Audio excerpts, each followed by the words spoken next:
Showcasing the legacy of an immensely impactful person is difficult to do in a movie. As much as biopics try time and time again, they often fall short in one aspect or another, mainly due to time and the over-dramatization of certain events in that person's life. Both of these reasons are due to the nature of the medium. In film, you only have so much time, and you want to tell a dramatic story, so you cram in as much as you can and elevate events that may or may not have gone down that way, all for the sake of making an enriching story for the audience, often to the detriment of the person's image in a factual sense. It's impossible to capture someone's entire life into a 2-hour film, so a biopic is one of the more difficult stories to get completely right. So maybe the trick is to not make a biopic at all, and instead make a film about the person's legacy. And to do that, you don't make the person the main character. It seems counterintuitive in a way because you want to show the person's impact on the world and their story, so having them be the lead just makes sense. But the film that we're going to be looking at today, Loving Vincent, shows that you don't need to show a person's entire life from beginning to end to correctly and passionately preserve their legacy while portraying the great impact they left. Loving Vincent is not only a tremendous love letter to Vincent's work, but also a realistic depiction of grief when it comes to suicide. It works as a film dedicated to a real person's livelihood, while also being thematically enriching for people who don't care for Van Gogh, making it one of the best biopic/pseudo-biopic films ever made. And here's why. First of all, I'm going to be saying Van Gogh, even though the American way to say it is Van Gogh, and I'm not doing that to sound like a pretentious dickhead. You're pretentious! But because that is how the movie pronounces it. I'm afraid you'll never deliver that letter to Theo Van Gogh. Oh, I see. Well, if you are an enjoyer of video essays, please like and subscribe to my channel. Vincent is not the main character. Instead, we follow Armand Rollin. I'm probably pronouncing that wrong. He is the son of the postmaster who was friends with Vincent. He's a drunk and a fighter who acts as a catalyst for the audience to meet the other people in Vincent's life. He's perfect for a few reasons. He has no bias towards Vincent, as he's mostly indifferent to the man. He also knows very little about him other than the basics. He was a, quote, crazy painter who was hated by people in town, cut his own ear off, and eventually killed himself. These are the facts that most people, the audience, know about Vincent. Even if you're not interested in art or art history, you know these few facts. A lot of biopics have this preconceived notion that the audience has some prior knowledge of the individual, but they often over or underestimate that fact. Here we have our main character know just about as much information that the general audience will have, leaving prior knowledge an unnecessary trait altogether for the audience. Armand acts as the best stand-in you can ask for as a viewer, and this becomes more apparent when we look at the journey he goes through.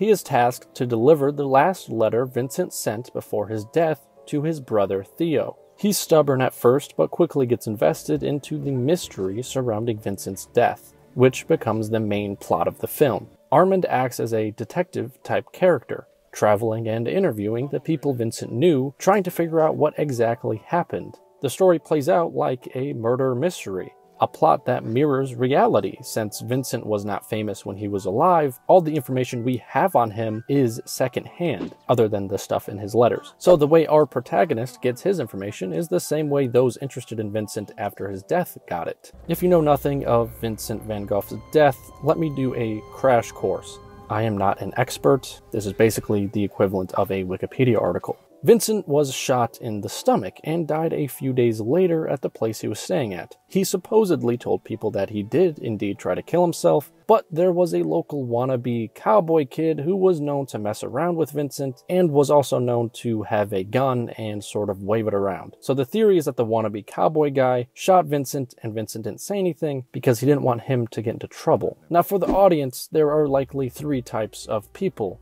Those who believe Vincent shot himself, those who believe he was shot by someone else, and those who are aware of the two theories but don't sway either way. The movie geniusly guides the audience through these interviews to portray both theories to their fullest. Armand interacts with people who believe strongly in both, and both sides give compelling evidence. The whole thing is symbolic of the real-world debate concerning his death. It's something that has been speculated and studied so much by historians, all trying to figure out what happened to one of the most well-known artists of all time. And just like the real mystery, it's never resolved. Instead, it poses a third option that most people overlook. Who cares? Well, the movie doesn't say it so harshly and blunt, instead in a very poetic and beautiful way. So lonely Vincent resorts to hanging around with drunken teenagers and he gets shot. Or he shoots himself in despair at his lonely life. The result is the same. Either way, instead, he could have been at our place painting, if I'd behaved differently, if him and my father hadn't argued. But don't you care that some bastard may have gotten away with murder? You want to know so much about his death. But what do you know of his life?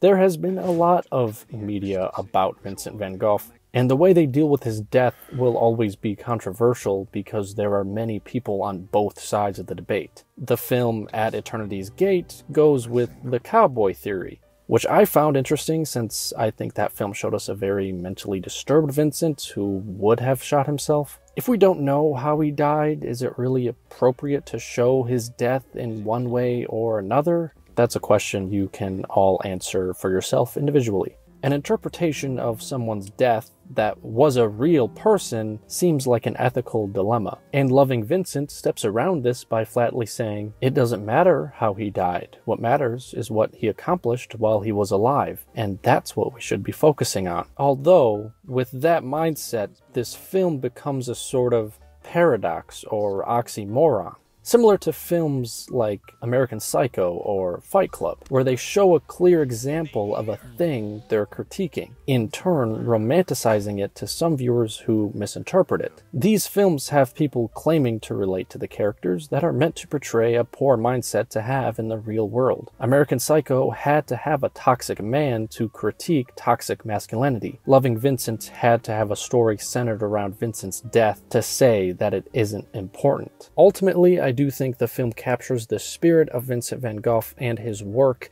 and gives the audience a reminder that this man was real. He was a human being that roamed this earth just as we are now. It doesn't show him as a perfect man because he wasn't. He was strange, mentally unwell, and did many more bizarre things that are rarely shown in the media made about him. But to me, that's what makes Vincent so relatable. He's neither a great man or a bad one. He's complicated, like we all are. And he lived a complicated life and had a complicated death in return. But that shouldn't be all he is remembered for when he tried so desperately to be noticed. So just notice and forget about his death. This movie captures the life of a man better than anything I've seen before, and he's not even the main character, because the film set out to tell people that his work and his message with art would likely be what he wants to be shown to the world decades after his death. Just like how Vincent van Gogh showed the world paintings in a distinct art style they had never seen before, this movie, animated with hand-painted frames, gives audiences today a film unlike any other.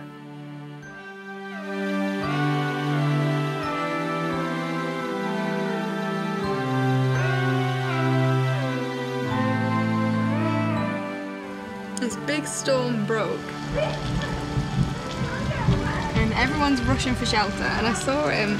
He's just standing there in the rain in his suit, and I thought, it must be first day excitement, but no, he was always like that.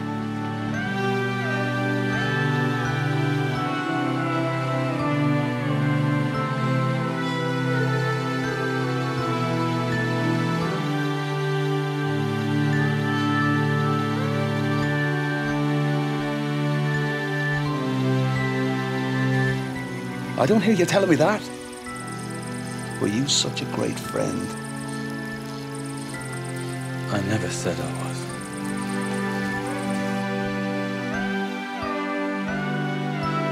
He had a breakdown. It happens to people. They're weak. Live longer. You'll see. Life can even bring down the strong. Oh, would you look at it? Whole other world up there. Something we get to gaze upon but don't fully understand. Reminds me of him. If only I could have been one of them.